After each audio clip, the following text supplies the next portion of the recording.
जी हाँ, नमस्कार। मैं एडवोकेट पिंकी राजगुरु और आज आपको बताती हूँ कि कौन से जजमेंट में सुप्रीम कोर्ट ने बैन लगा दिया मेंटेनेंस और एलिमनी दोनों पर ही।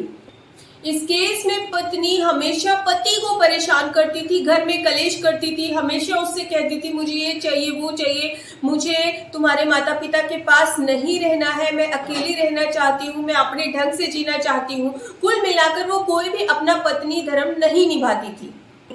और यहाँ पर एक दिन पति से लड़ाई करके वो अपने मायके चली जाती है। पति उसको लाने की बहुत कोशिश करता है, सभी से बात भी करता है, सगे संबंधियों को भी भेजता है, नोटिस भी भेजता है, लेकिन फिर भी पत्नी वापस नहीं आती है। हार कर पति क्या करता है, डाइवोर्स का केस फाइल कर देता है।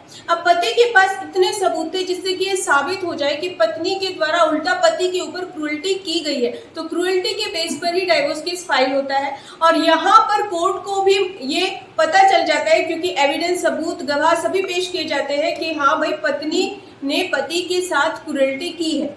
यहाँ पर जो लोअर कोर्ट है उसको डाइवोर्स दे देता है पति को, लेकिन साथ ही साथ जो परमानेंट एलिमनी है वो 15 लाख रुपए पति को देने को कहा जाता है, यानी कि 15 लाख रुपए आप अपनी पत्नी को दे दीजिए।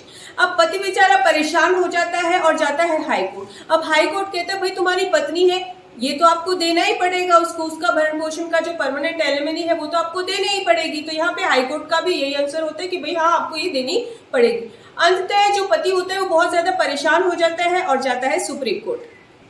अब यहाँ पर ऑनरेबल सुप्रीम कोर्ट सारे मामले को, सारे फैक्ट्स को ध्यान पूर्वक देखता है, जांच होती है, तो यहाँ पर वो पाता है कि जो लोअर कोर्ट था, हाई कोर्ट था, यहाँ पर उन्होंने डिसीजन देने में बहुत ही जल्दबाजी की है। क्योंकि डिसीजन देते वक्त ये देखना चाहिए कि पत्नी किस वजह से पति को छोड़कर गई है, किसकी गलती है, कितना पति एजुकेटेड है, कितना पत्नी एजुकेटेड है, कितना पति कमा रहा है, कितना पत्नी कमा रही है।